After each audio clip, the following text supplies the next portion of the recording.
Hello hi and welcome back to the video series lecture. इस video में हम बात करने वाले हैं कंसाइनमेंट अकाउंटिंग जर्नल एंट्रीज। ये वो जर्नल एंट्रीज है जो हमारे अकाउंटिंग ट्रांजैक्शंस के लिए एक बेस बन जाता है। आपने 11th में बुक कीपिंग के थ्रू जर्नल एंट्रीज की शुरुआत की और वही जर्नल एंट्रीज के तरीके हैं। कुछ रूल्स एंड रेगुलेशंस को हमें देखना है और कुछ नए ट्रांजैक्शंस अगर आपको दिखते हैं तो वो भी समझना है। So, as the goods sent on consignment by the consignor are not his sales, he must not record consignment as sales and the consignee must not record them as purchases. So, consignment में consignor and consignee जो है ना purchase लिखेंगे ना sale लिखेंगे. The consignor should not take up any profit in the transaction until the goods have been actually sold by the consignee. Since the goods still belong to the consignor, any unsold goods in the hands of the consignee at the end of the trading period should be included in the consignor stock. The recording of the consignment transaction in the books of the consignor and consignee will be made in the following manner. So जो हमारे लिए एक transaction है, यहाँ पे तीन parties है, consignor, consignee and consignment. ठीक है, कंसाइनमेंट एक ट्रांजैक्शन है, ठीक है, कंसाइनर कंसाइनी है, ठीक है। अब कंसाइनर जो है वो गुड्स देता है कंसाइनी को और वो कंसाइनी को जब गुड्स ट्रांसफ़र करता है इसका मतलब वो सेल्स है ऐसा नहीं होता है और इसी वजह से ना कोई एक सेल लिखेगा ना कोई परचेज लिखेगा। ये हमारे लिए एक बहुत ही बड़ा नोटिफिकेशन या इंस्ट्रक्शंस दिया गया है। So the recording of the consignment transaction in the books of the consignor and consignee will be made in the following manner. तो फॉलोइंग मैनर से हम कंसाइनर एंड कंसाइनी के ट्रांजैक्शंस देखेंगे।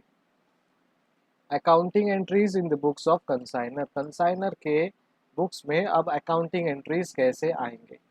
जब गुड्स डिस्पैच होगा तब on dispatch of goods consignment account to goods sent on consignment account with the cost of goods, जो goods का एक्चुअल कॉस्ट है वो on payment of expenses on dispatch consignment account to bank account with the amount spent as expenses. जो भी expenditure हुआ है उस dispatch के लिए वो हम डिस्पैच अमाउंट यहाँ पे कंसाइनमेंट अकाउंट में ट्रांसफर करेंगे। ऑन रिसीविंग एडवांसेस कैश और bills receivable account debit to consignee's personal account credit.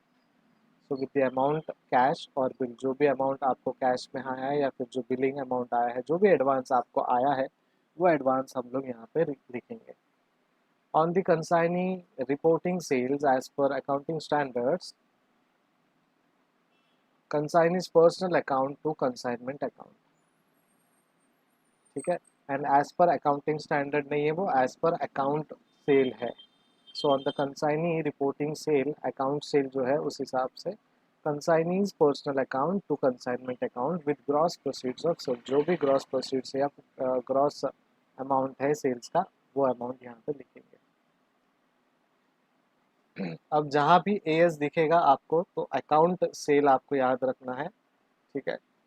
For expenses incurred by the consignee consignment account debit to consignee's personal account. क्यों personal account? Because consignee जो है वो अलग party है, इसलिए हम personal account लिखते हैं। हमारे ऑर्गेनाइजेशन के साथ जुड़ा नहीं है और उन्होंने अपने जेब से पैसा खर्च किया है तो उनके लिए वो एक्सपेंडिचर हो गया और हमें वो देना है। So with the amount of expenses, जो भी अमाउंट एक्सपेंडिचर हुआ है वो अमाउंट लिखेंगे। For commission payable to the consignee, consignee को जो भी कमीशन पेएबल है वो हम लिखेंगे। So consignment account debit to consignee's personal account with the amount of expenses, ठीक है। So for commission payable to the consignee, consignment account to consignee's personal account.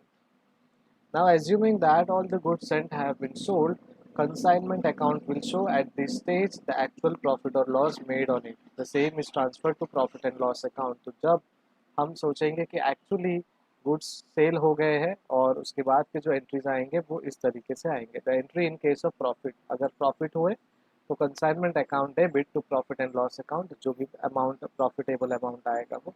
In case of loss it will reverse profit and loss account debit to consignment account. So note is there, the goods sent on consignment account may be closed by transfer to trading account। तो consignment account close कैसे कर सकते हैं? Trading account में हम ये transfer कर सकते हैं। When consignment is partly sold, जब consignment partly सेल होता है तब When all the goods sent on consignment have not been sold, the value of unsold goods in the hands of consignee must be ascertained and the profit or loss should be found out by taking the stock into account. So the entry is stock on consignment account debit to consignment account.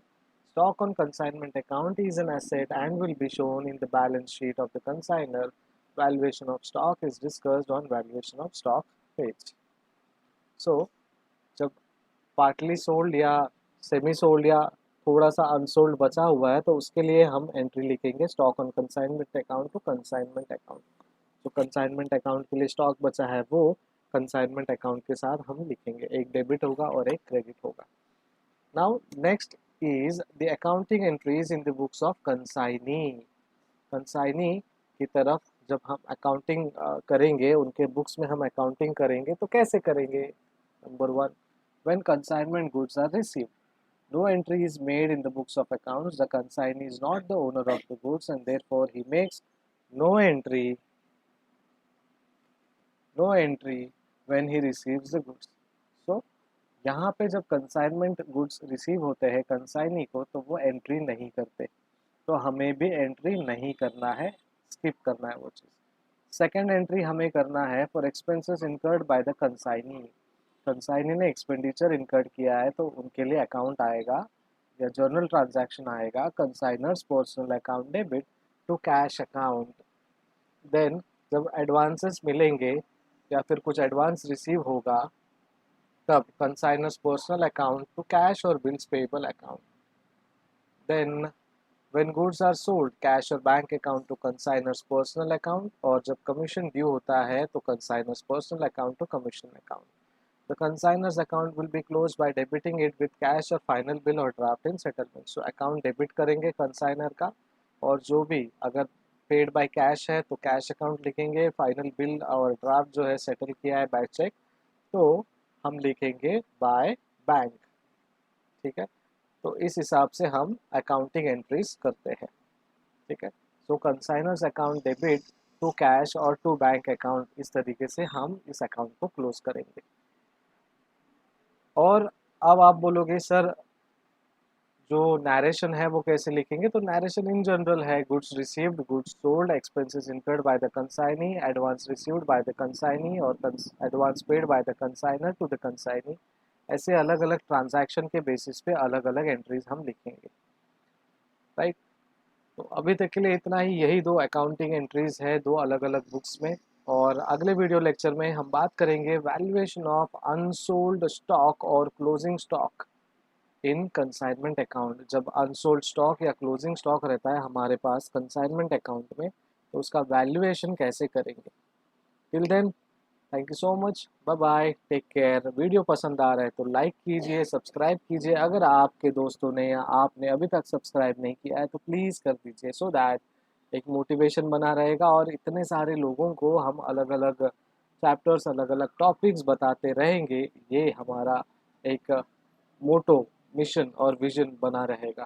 Thank you so much, bye bye, take care.